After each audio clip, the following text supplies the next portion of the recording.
Bonjour tout le monde, j'espère que vous allez bien et bienvenue sur la chaîne de Localize. Aujourd'hui je vais vous présenter le troisième modèle le plus populaire de la gamme BMW, derrière le X1 et la série 1, le BMW X3 4e génération.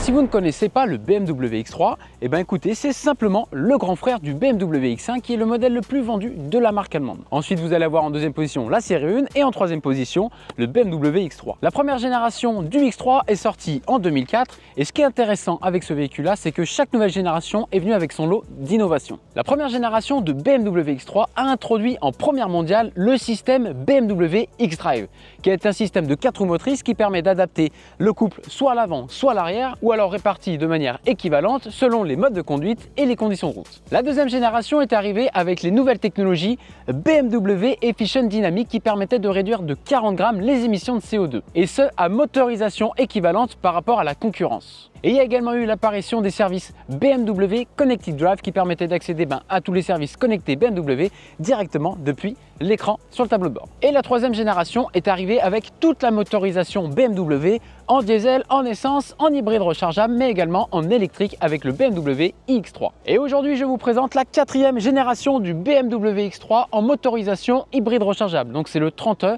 en finition M Sport. Il va intégrer un moteur thermique de 4 cylindres 2 litres de 190 chevaux, mais également un moteur électrique de 184 chevaux qui va être intégré à la boîte de vitesse 8 rapports. La puissance totale cumulée est de 299 chevaux, 450 Nm de couple et le 0 à 100 est annoncé en 6,2 secondes. Donc c'est quand même un véhicule assez dynamique et j'aurai l'occasion dans cette vidéo de tester un petit peu le mode sport sur les routes du Beaujolais pour voir un petit peu ce que ça donne. Dans cette vidéo, je vais vous faire une présentation extérieure de ce nouveau BMW X3. Nous allons voir également le tout nouvel intérieur qui est de toute beauté et je prendrai son volant pour tester son autonomie en 100% électrique, car là BMW annonce une autonomie de 90 km en 100% électrique. Donc c'est ce que je vais vérifier dans cette vidéo, et dans la deuxième partie de l'essai, je prendrai son volant pour faire un essai un peu plus dynamique. Avant de commencer la vidéo, pensez bien sûr à vous abonner à la chaîne de Localize, et si vous ne nous connaissez pas, nous sommes courtiers en leasing automobile, c'est-à-dire que nous allons trouver pour vous la meilleure mensualité en location longue durée sur un véhicule, que ça soit un BMW ou toute autre marque, grâce à notre réseau de partenaires qui nous font confiance depuis plus de 10 ans. Et justement, en ce moment, Localize vous propose le BMW X3 30e, donc c'est-à-dire la version hybride rechargeable,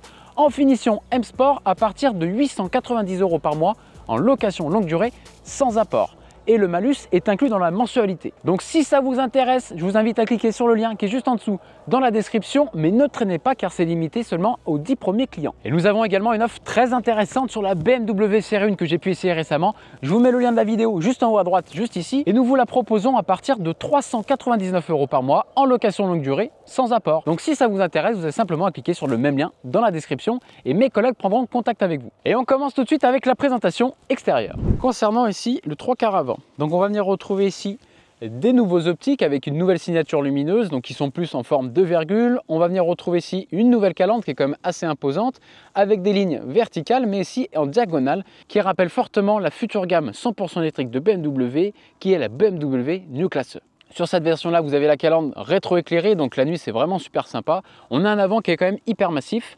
On a des petits rappels ici aéro, donc qui permettent de faire passer l'air.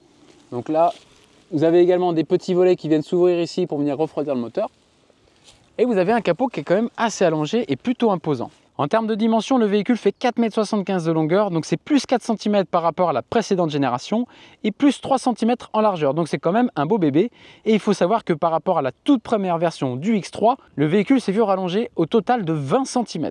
Alors sur la version hybride rechargeable du BMW X3, vous disposez d'une batterie et d'un moteur de 5e génération, sans terre rare, et une nouvelle batterie qui permet d'avoir une capacité de 19,7 kWh, et ce qui permet de doubler l'autonomie par rapport à la précédente génération pour arriver sur 90 km en 100% électrique. Donc ça, on le vérifiera juste après. Allez, ici au niveau du côté, on va venir retrouver ici de magnifiques jantes en 21 pouces qui sont vraiment super canons. Qu'est-ce que vous en pensez? Dites-le moi dans les commentaires. On va venir également retrouver les étriers de frein en rouge, et vous avez le petit logo ici M Motorsports, parce que sur cette version là que j'ai à l'essai, vous avez le pack M Sport Pro. Ensuite, vous avez une trappe ici. Donc ça, c'est la trappe pour recharger votre voiture. Donc là, comme vous pouvez le voir, vous avez uniquement ici la prise type 2 qui permet d'accepter une puissance de 11 kW.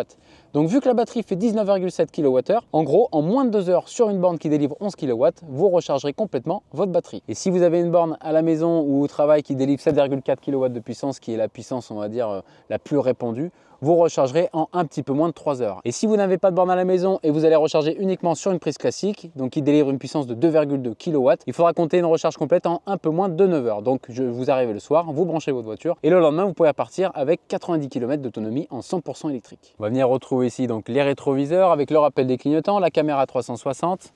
Donc là, je suis sûr qu'il y a des personnes qui ont vu. Donc nous, on propose 890 € par mois.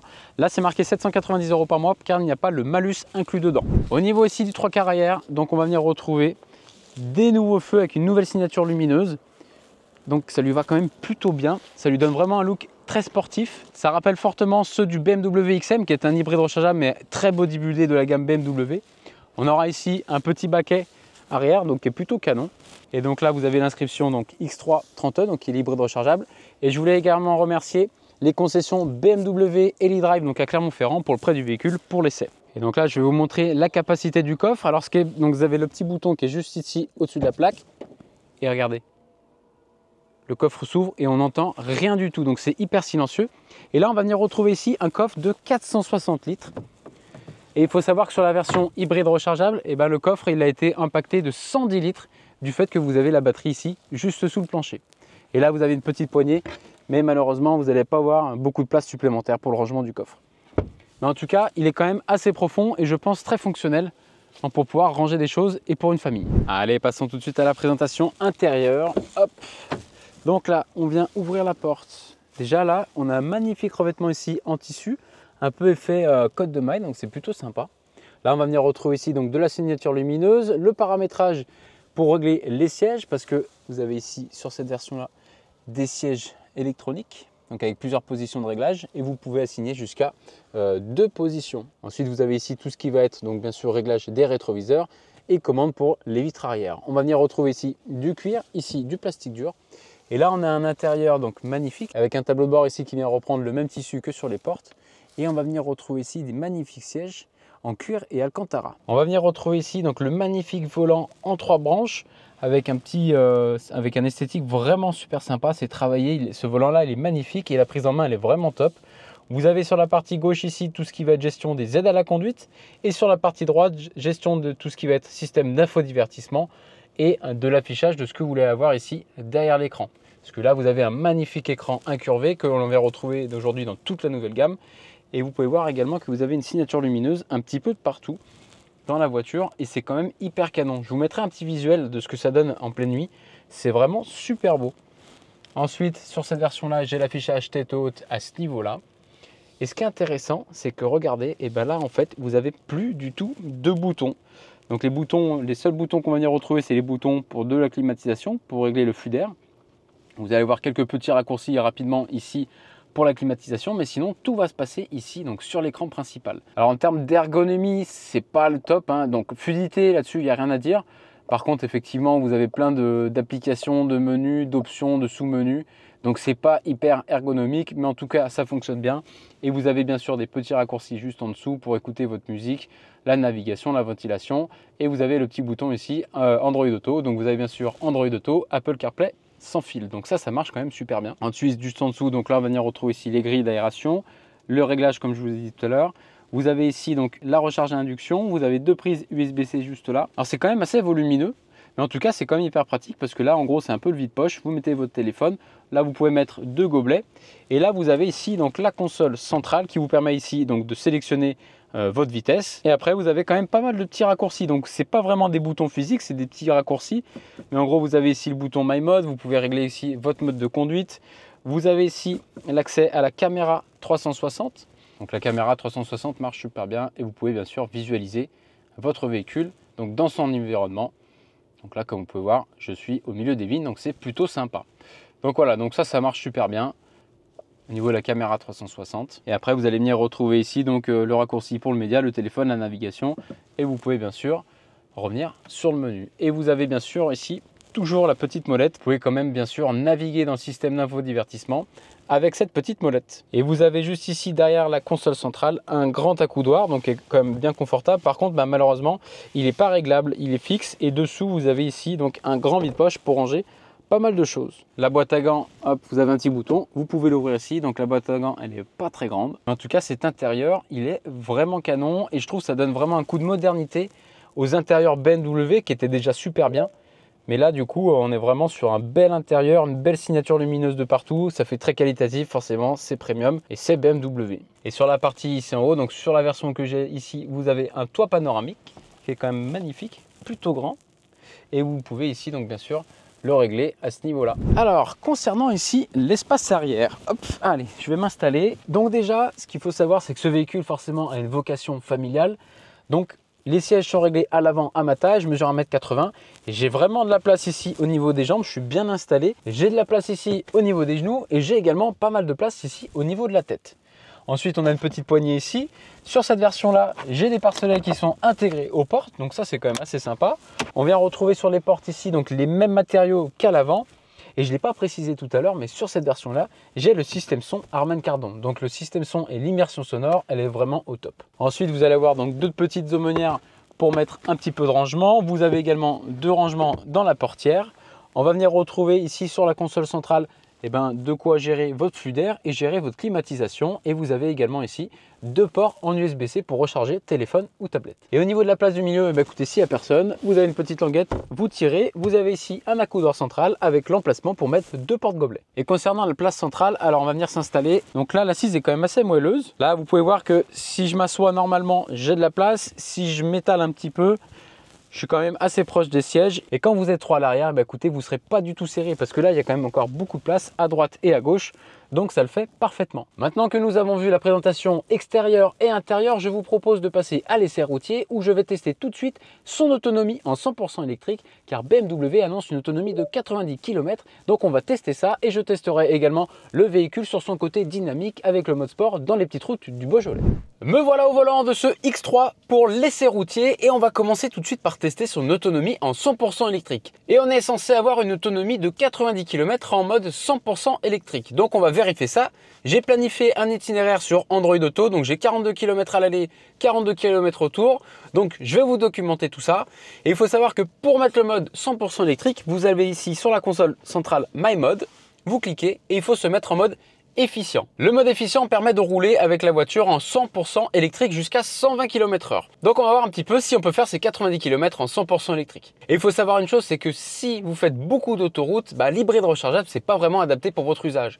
L'usage principal de l'hybride rechargeable, c'est vous avez des trajets quotidiens entre 50 et 90 km que vous pouvez très bien faire en mode 100% électrique. Donc ça, c'est ce qu'on va vérifier aujourd'hui, à condition bien sûr d'avoir une solution de recharge, donc soit au travail, soit à la maison ou soit dans votre immeuble. Parce que si vous ne rechargez pas la batterie, malheureusement, vous allez vous traîner un point mort et donc vous allez surconsommer. Par contre, si vous l'utilisez correctement, c'est vrai que l'hybride rechargeable, c'est quand même une très bonne solution et ça vous permet des fois de faire un seul plein par mois selon votre usage. Donc là, je vais faire un parcours essentiellement départemental, donc ça va être des traversées de villes, villages, de la route A80. Je vais bien sûr être aux limitations de vitesse. Donc on va voir ce que ça donne en gros sur un parcours mixte si l'autonomie de 90 km en 100% électrique est réalisable. J'ai 49 km affichés au compteur, donc normalement je devrais arriver à la fin de ce test en 100% électrique à 140 km. Donc on va voir un petit peu tout ça. Et là, juste pour information, on est sur une température extérieure de 5 degrés, donc c'est pas les meilleures conditions et on sait que quand il fait froid, l'autonomie est un petit peu en dessous. Mais bon, ça devrait se réchauffer assez vite, donc on va tester ça. Et ce que je vous propose, c'est qu'on se retrouve à la moitié du trajet pour faire le point sur cette autonomie. Allez, c'est parti, à tout de suite. Me voilà à mi-parcours. Donc là, j'ai parcouru exactement 44 km 200, donc c'est pas mal. Je suis à peu près à la moitié de la jauge donc de la batterie. Quand je suis parti, ça m'annonçait 67 km d'autonomie. Là, ça m'annonce 36. J'ai planifié mon trajet retour. Donc là, il me reste 44 km. Donc, je pense qu'on est pas mal. La température extérieure a augmenté. Donc là, on est à 12,5. Donc ça, à mon avis, ça doit jouer aussi. Donc là, pour l'instant, sur le test d'autonomie en 100% électrique, je pense qu'on est vraiment pas loin des 90 km en 100% électrique. Allez, c'est parti. Donc là, je pars sur le trajet retour. Il me reste 44 km à faire. J'ai une conso moyenne de 10,2 kWh au 100. Alors ça me paraît vraiment très bas vu le gabarit du véhicule. Mais bon, écoutez, déjà ce qui est intéressant, c'est que là j'arrive bientôt à 100 km roulé avec la voiture. Donc j'ai eu la première partie en 100% électrique et hier je l'ai utilisé en thermique. Et là j'ai une consommation mixte de 5,3 litres au 100. Donc comme je disais tout à l'heure, si vous utilisez correctement l'hybride rechargeable, et ben votre conso moyenne, elle peut vraiment descendre. Et BMW annonce une consommation en mixte de 1 litre au 100. Sinon en termes de conduite, donc là en mode 100% électrique, c'est génial. Moi j'ai une voiture électrique au quotidien, on retrouve cette sensation-là. C'est vraiment très agréable. Le véhicule est quand même silencieux. Après en termes de gabarit, c'est un véhicule qui est quand même assez imposant. Le capot est relativement long, on est très haut dans le véhicule. Allez, je vous propose que moi je continue ce test d'autonomie en 100% électrique. Il me reste encore 32 km. J'en ai 27 affichés au niveau de l'autonomie de la batterie, donc normalement ça devrait le faire. Et je vous propose qu'on se retrouve donc à la fin pour voir combien j'ai fait en mode 100% électrique, donc sur cette BMW X3. Bon, me voilà à la fin du test de l'autonomie en 100% électrique. Et ben écoutez, c'est pas mal du tout. Donc là il me reste 1 km d'autonomie, donc là je suis vraiment sur la fin. Je suis parti ce matin, j'avais 50 km affichés au compteur, donc là je suis à 143. Donc là en gros j'ai parcouru 93 km en 100% électrique. Donc c'est pas mal, ça respecte la promesse BMW. Donc là ça y est, je viens d'épuiser totalement la batterie. Je vais vous faire une petite vidéo. Donc là je viens d'utiliser complètement la batterie. Donc comme vous pouvez voir en bas, il n'y a plus rien.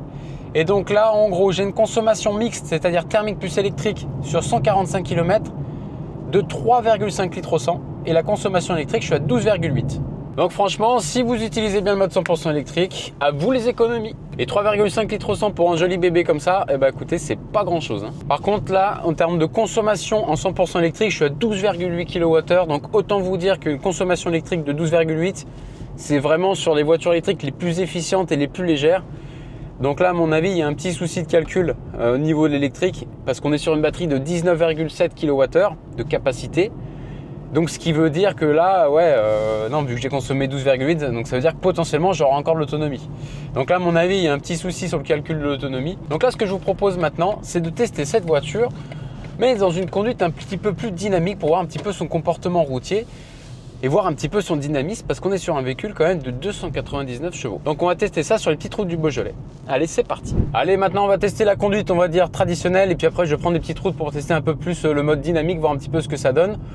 En tout cas, ce qui est intéressant, c'est que là, vous avez un petit bouton. C'est un petit raccourci qui vous met dans les réglages de conduite. Et chose qui est très intéressante, là, vous avez propulsion et châssis. Alors, il y a un petit son là, qui s'appelle Iconic Sound. J'activerai juste après. Vous allez voir, c'est assez intéressant. Ça fait un bruit artificiel. Alors, pas forcément de moteur, hein, d'autres. Mais en tout cas, c'est assez intéressant parce que du coup, ça pousse quand même à accélérer. Le bruit est vraiment super sympa. Et donc là, je vais vous montrer. Donc, vous appuyez sur Iconic Sound. Vous appuyez ici. Après, vous allez dans le menu, par exemple, expressive. Le bruit est super sympa. Donc là, quand vous choisissez les menus, vous avez un petit fond d'écran. Ça vous change également le visuel derrière le tableau de bord. Je me demande si c'est pas Hans Zimmer qui a fait la bande son. Parce que ça ressemble beaucoup à des sons d'Interstellar. Je sais pas si vous entendez, je vais accélérer un petit peu là, vous allez voir.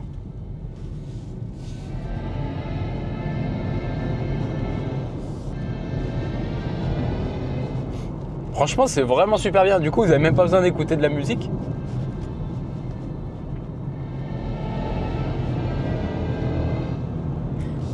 C'est vraiment super sympa. Donc là, vous avez ce son-là. Donc ça, c'est le mode expressif. Après, si vous mettez en mode efficient, vous avez également un autre bruit.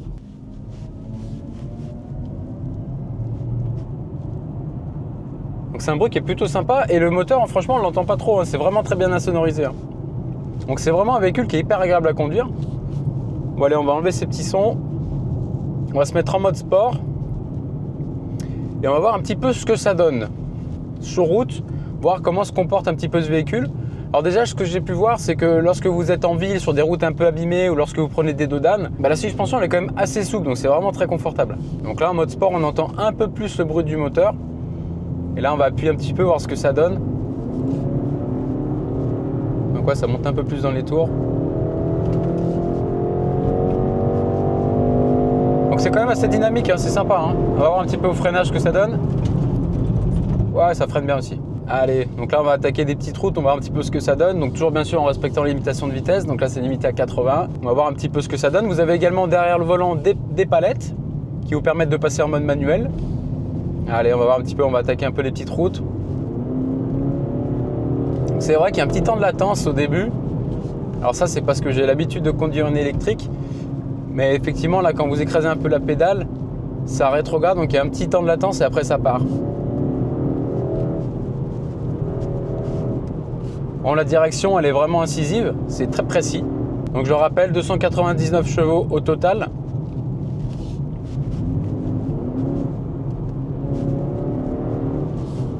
Donc ouais, ça va quand même super bien. Après, il faut faire attention parce que c'est un véhicule qui est quand même lourd. Donc bien anticiper quand même un petit peu les freinages et pas se faire emporter non plus dans les virages. Parce que vu qu'on est quand même sur un gros véhicule, un SUV, et bah forcément on aura un petit peu de roulis. Même si on sent que le châssis il a quand même été bossé. Hein. Là, hop, je freine.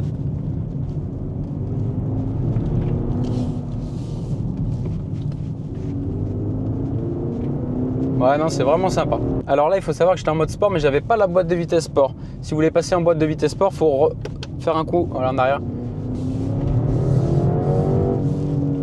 Ouais, donc là, quand vous mettez la boîte de vitesse, effectivement, elle est un peu plus réactive. C'est pour ça que tout à l'heure, j'avais un peu de latence. Là, je l'ai beaucoup moins. Et là, comme vous pouvez voir, là, je suis un petit peu à l'ombre. Vous pouvez voir un petit peu cet intérieur avec cette signature lumineuse. C'est vraiment super sympa. Et vraiment en pleine nuit, c'est vraiment...